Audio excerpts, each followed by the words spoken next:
Hello guys, स्वागत है आपका हमारे नए व्लॉग में। आज हमारे पास कुछ खास था और नहीं भी, तो हमने आज सोचा था कि हम अपने कैफ़े की पूरी इंटीरियर चेंज कर देंगे। तो हमने यहाँ का जो सिटिंग एरिया था वो बिल्कुल चेंज कर दिया था और काउंटर पहले पीछे था तो काउंटर को हम फ्रंट में ले आए थे।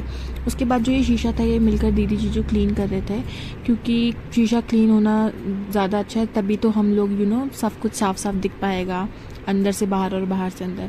फिर उसके बाद हमारा ये जो था बैनर वो लगाया। और मौसम देखो यार कितना मस्त था, मौसम इतना सही था ना आज का, बारिश भी हो रही थी हल्की हल्की और ठंडा ठंडा मौसम था। फिर ये था हमारा बोर्ड जिस पे हमने ऑफ़र्स लिख रखे थे।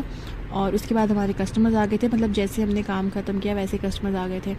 और अब क्या है ना, काउंटर पे कोई भी बंदा खड़ा होगा ना तो उसको बोरियत फील नहीं होगी। पहले अंदर अंदर होते थे ना, बोरियत फील होती थी और लोगों को ज़्यादा पता भी नहीं चलता था, इसलिए फिर हमने काउंटर बाहर कर लिया। हम किचन में आते हैं तो हम देखते हैं कि यहाँ पे हमारी दीदी जी बना रही थी कुरकुरे मोमोज, क्योंकि कुरकुरे मोमोज का ऑर्डर था, पैकिंग के थे ये कुरकुरे मोमोज। और कुरकुरे मोमोज गाइस मैंने आपको बताया है कि बहुत ही ज़्यादा टॉप नॉच आइटम है, मस्ट ट्राई करने वाली है। और साथ ही हमारे यहाँ पे फ्राइड मोमोज भी हो रहे थे, क्योंकि ये भी पैकिंग का ही ऑर्डर था। तो इससे पहले भी हमको एक ऑर्डर आया था जो कि थे वेज नूडल्स, उसका मैं शॉट नहीं ले पाई क्योंकि मैं अपने थोड़े से काम में बिजी थी। और आफ्टर दैट जब मैं नहा धोकर आई तो ये ऑर्डर्स आए थे। फिर हम लोग ने ऑर्डर दे दिया और हम बैठ गए थे चाय वगैरह पीने के लिए। और उसके बाद हम लोग चेस खेलने लगे थे। वैसे ही छुट्टी हो जाती है, 2-3 बज गए थे तो स्कूल के स्टूडेंट्स आ गए थे और इनका ऑर्डर था बर्गर का। इनको ना बर्गर बहुत अच्छा लगता है, ये जब भी आते हैं ये बर्गर ही लेके जाते हैं हमसे। तो इनके थे आलू टिक्की बर्गर थे 2।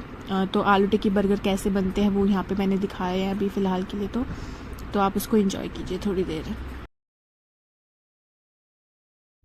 उसके बाद बर्गर्स हमारे बन गए थे, इनको टूथपिक डाल के इन्होंने हीट अप कर लिया था और सर्व कर दिया था। फिर से हमारे कस्टमर्स आ गए थे। ये दीदी की बेस्ट फ्रेंड ही है, तो इनका ऑर्डर था पास्ता का। उन्होंने बोला था एक्स्ट्रा चीज़ डालना, तो इसमें एक्स्ट्रा चीज़ डाल के बना था। फिर ये था ओरियो शेक और मॉकटेल, जो कि मेरे फेवरेट है ओरियो शेक। मॉकटेल भी मुझे पसंद है पर इतने कुछ खास नहीं। उसके बाद था ये हमारा क्रंची पनीर बर्गर, जो कि बहुत ही ज़्यादा यम होता है गाइस। फिर उनका बना था, हमारे पास आया था ट्विन टॉपिक पिज़्ज़ा। उन्होंने बोला था इसमें इतनी ज़्यादा चीज़ डालना, फुल लोडेड चीज़ डालना। ये पैक ऑर्डर था ना, इसलिए हमने इसको ऐसे चीज़ को आपको दिखाया नहीं अच्छे से, पर ये फुल्ली लोडेड विथ चीज़ था, बहुत ही ज़्यादा, जिसको बोलते हैं कि टेस्टी पिज़्ज़ा होता है ये। पर एक्चुअली में ना ज़्यादा चीज़ डालनी भी नहीं चाहिए, बिकॉज उससे कुछ टेस्ट ख़राब भी हो जाता है। बट स्टिल गाइज फिर हमारा ये ऑर्डर पैक हो गया था। And that's all for today, bye bye guys.